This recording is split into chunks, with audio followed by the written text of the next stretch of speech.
فرمایا کہ یہ ظاہری رنگ کسی کام کا نہیں۔ قل اتحاجوننا فی اللہ وهو ربنا وربکم ولنا اعمالنا ولکم اعمالکم ونحن له مخلصون۔ ترجمہ، تم فرماؤ کیا تم اللہ کے بارے میں ہم سے جھگڑتے ہو حالانکہ وہ ہمارا بھی رب ہے اور تمہارا بھی، اور ہمارے اعمال ہمارے لیے ہیں اور تمہارے اعمال تمہارے لیے ہیں اور ہم خالص اسی کے ہیں۔ اتحاجوننا، کیا تم ہم سے جھگڑتے ہو؟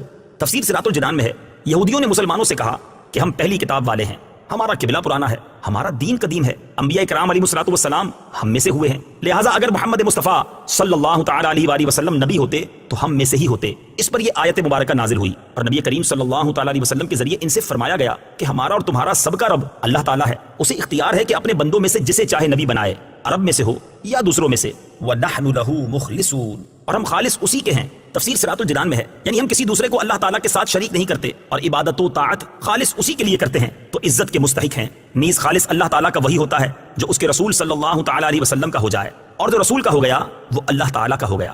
رب تعالیٰ فرماتا ہے من يطع الرسول فقد اطاع اللہ۔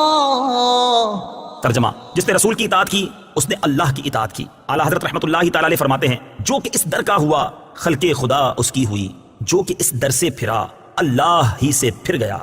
ام تقولون ان ابراہیم واسماعیل واسحاق ویعقوب والاسباط كانوا هودا او نصارا قل أأنتم أعلم أم الله ومن أظلم ممن كتم شهادة عنده من الله وما الله بغافل عما تعملون۔ ترجمہ، اے اہل کتاب، کیا تم یہ کہتے ہو کہ ابراہیم اور اسماعیل اور اسحاق اور یعقوب اور ان کی اولاد یہودی یا نصرانی تھے؟ تم فرماؤ کیا تم زیادہ جانتے ہو یا اللہ؟ اور اس سے بڑھ کر ظالم کون جس کے پاس اللہ کی طرف سے کوئی گواہی ہو اور وہ اسے چھپائے، اور اللہ تمہارے اعمال سے بے خبر نہیں۔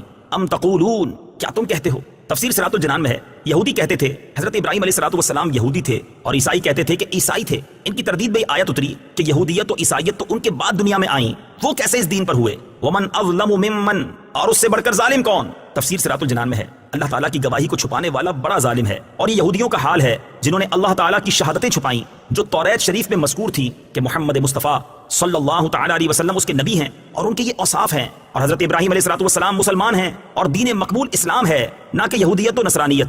اب بھی بہت سے لوگ ہیں جو قرآن پڑھتے ہیں لیکن حضور انور صلی اللہ تعالی علیہ وسلم کی عظمت و شان کی آیتوں کو چھپاتے ہیں اور انہیں عوام کے سامنے بیان نہیں کرتے۔ تلك أمة قد خلت لها ما كسبت ولكم ما كسبتم ولا تسألون عما كانوا يعملون۔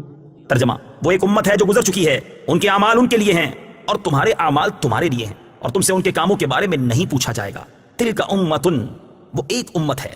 تفسیر صراط الجنان میں ہے اس آیت میں یہودیوں کو ایک بار پھر تنبیہ کی گئی کہ تم اپنے اسلاف کی فضیلت پر بھروسہ نہ کرو کیونکہ ہر ایک سے اسی کے اعمال کی پوچھ گچھ کی جائے گی۔ اس میں ان مسلمانوں کے لیے بھی نصیحت ہے جو اپنے ماں باپ یا پیر و مرشد وغیرہ کے نیک اعمال پر بھروسہ کر کے خود نیکیوں سے دور اور گناہوں میں مصروف ہیں۔